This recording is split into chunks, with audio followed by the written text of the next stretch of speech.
बात यह है कि नीयत की बात है। शायद सरकार की नीयत पहले दिन से दिख रही है कि जो बोल रही है वो करने के लिए तैयार है।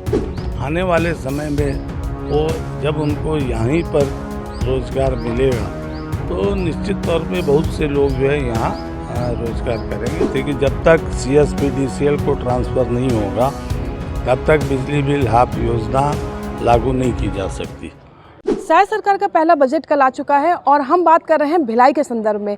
एक बड़ा मुद्दा था चुनाव से पहले और लगातार 5 साल तक मुद्दा छाया रहा।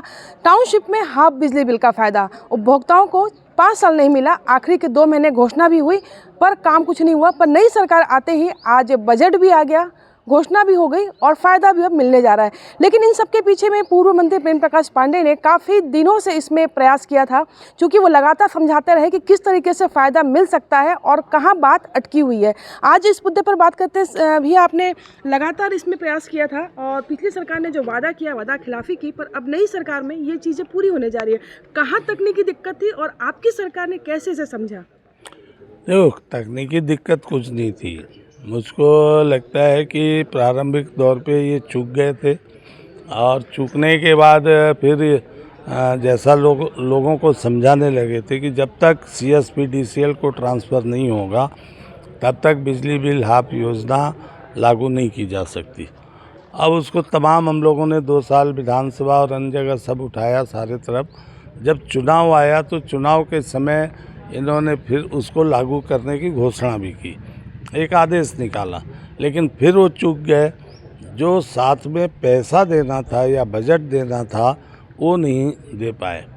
आपका विद्युत नियामक आयोग की जो धारा 65 है उसमें ये स्पष्ट है कि कोई भी सरकार यदि किसी संस्था को, किसी लाइसेंसी को किसी भी प्रकार उसके उपभोक्ताओं को छूट देती है तो उस लाइसेंसी कंपनी को जो जितना छूट देगी उसका जो नुकसान होगा उतना पैसा उसको देना पड़ेगा, वो भी इन एडवांस है। तो इसका तो ना तो बजट में था, तो आखिर BSP मैनेजमेंट किस तरीके से भरोसा करती है।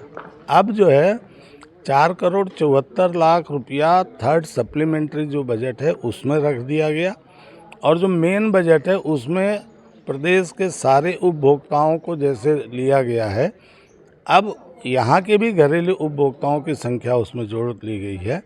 तो मेन बजट जब चालू होगा मुझको लगता है कि सरकार आने के बाद ये भिलाई वासियों के लिए बड़ा ये है कि टाउनशिप में अब जो है बिजली बिल हाफ योजना लागू होगी और ये 4,74,00,000 रुपया जो मिला है, मैं समझता हूँ कि ये फरवरी मार्च का होगा, एग्जैक्ट नहीं मालूम, लेकिन ये कम से कम 2 महीने का जो सब्सिडी होगा, क्योंकि पहले भी इतने के ही आसपास का था, तो जो इनने बना के भेजा होगा और मेन बजट में पूरे प्रदेश का ले लिया गया है। तो कुल बात ये है कि नीयत की बात है।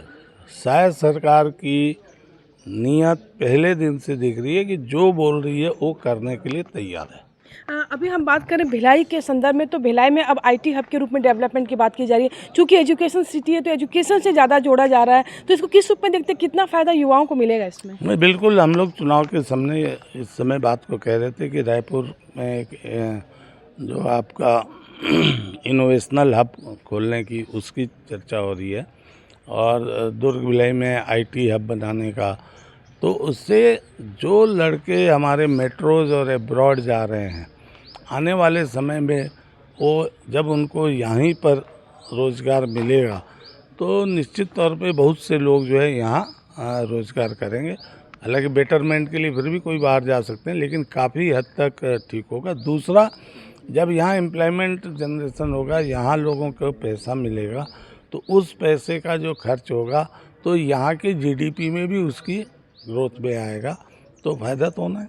बिल्कुल, दुर्ग भिलाई को जो फ़ायदा मिलने जा रहा है वो तो युवाओं को मिलेगा, लेकिन साथ में जो सबसे बड़ी बात थी टाउनशिप के लोगों को बिजली बिल हाफ, तो अब यहाँ के लोगों को भी हाफ बिजली बिल मिलेगा।